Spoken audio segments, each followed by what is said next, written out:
大家好，呢條係二呢嘅細火鍋，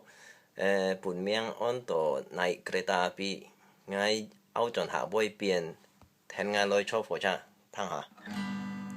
聽我來坐火車，嘟嘟嘟，坐我也是不，一般龍是睡覺後。可以來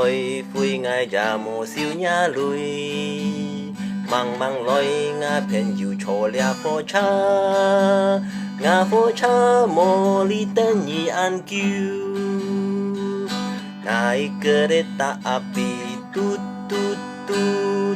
，siapa hendak turut ke Bandung Surabaya.Bolehlah naik dengan percuma. Ayo kawanku lekas naik, keretaku tak berhenti lama. Then ngai loi hi cho pho cha tut tut tut, cho mo ya si but, hi ban lung si sui ja ho.Có gì lối phui ngay già mùa siêu nhà lùi mang mang lối ngà phèn dù cho phô cha ngà phô cha mô li tên nhị ăn kiêu